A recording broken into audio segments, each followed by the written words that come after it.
پولیس لاین معنا هغه ځای چې د کوم ځای نه د دې سټیټ کنټرول کیږي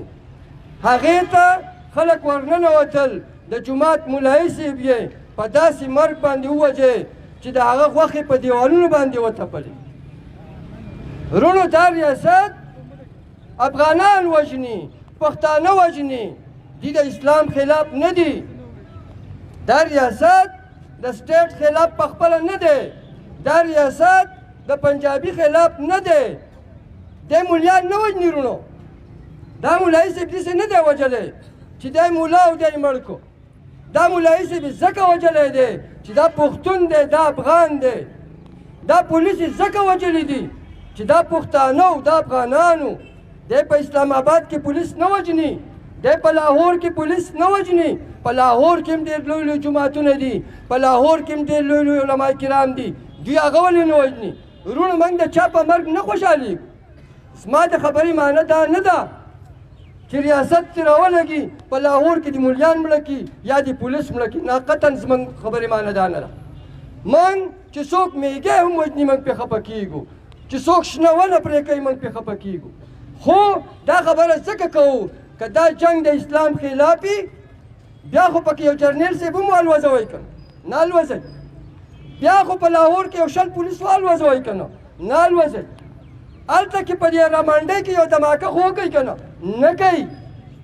دي ځکه زما جومات ورانوي زما مدرسه ورانوي زما اسکول سیزي زما پلونه الوځوي زما روډونه ورانوي زموږ تاڼې بربادوي زموږ تحصیلونه بربادوي زموږ نظام درهم برهم کوي وروڼو پښتنو وروڼو موږ به تر څو پورې د خپلو ځوانانو جنازې چوتو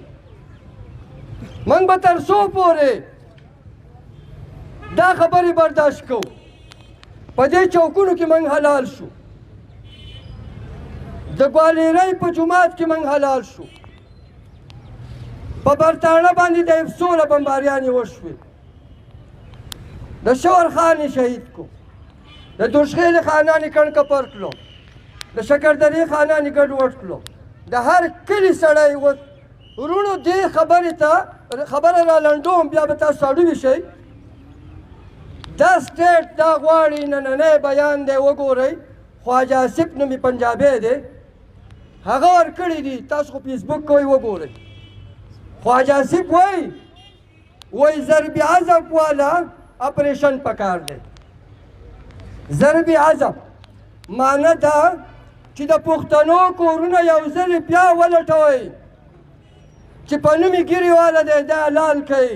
چې په نوم یې پکول والا دی دی حلال کوي چې په نوم یې پټکي والا دی دی حلال کوي او چې د چا ګیره اوږده دا منځونه کوي دا دهشتګرد دی دا خواجه آصف ورته اوس وایي وروڼو تر کومې به موږ حلالېږو تر کومې به موږ بېعزته کېږو موږ به کله راپاسو چې موږ په خپله خاوره ننګ نه کوو په خپله مور ننګ نه کوو په خپله خور ننګ نه کوو په خپله لور ننګ نه کوو په خپل وطن ننګ نه کوو په خپل قام ننګ نه کوو په چا به ننګ کوو وروڼو موږ درته دښمن ښایو دلته بلا خلک سیاستونه کوي بلا خلک وروڼو دروغ وایي دروغ غل پټوي دا زموږ والا خبرې که د دې پاکستان هغه خلک چې ځان ته زمري وایي خپلې ښځې ته یې په غوږ کې په بورقه کې ووایي موږ په دې چوک کې راځوړند کوي هېڅوک دلته رښتیا نه وایي ځکه موږ غرق یو ځکه موږ تباه یو وروڼو دا ریاست دلته دهشتګردي کوي پاکستان سټیټ دا ریاست دلته دهشتګردي کوي د پښتون افغان د بربادۍ دپاره د پښتون افغان د خزانو د لوټلو دپاره تاسو سوچ وکئ وروڼو موږ د خزانو خلک یو او زموږ په اوږو باندې په 3000 روپۍ بوجۍ موږ راغستلي او یاره له چوکر رالیږي څومره د افسوس مقام سوات جنت وطن د زمرودو ډک وزیرستان جنت وطن د سرو زرو ډک کوهاټ ګورګورۍ شکردره د تیلو او د ګیسونو نه ډک بونیر د یورینیم دات او د ماربلو نه ډک دا د ایلم غر هغې طرف ته دهشتګردان د طالب په جامه کې کېنولي دي او دې طرف ته د فوجي په جامه کې کېنولي دي دا زمونږ ټول غرونه دې پنجابي ونیول دا فوجونه دا دلته دهشتګردۍ نه راغلي دي دې زمونږ په غره کې څه ګوري د دارمۍ په هسپتال کې دا خلک ناست دي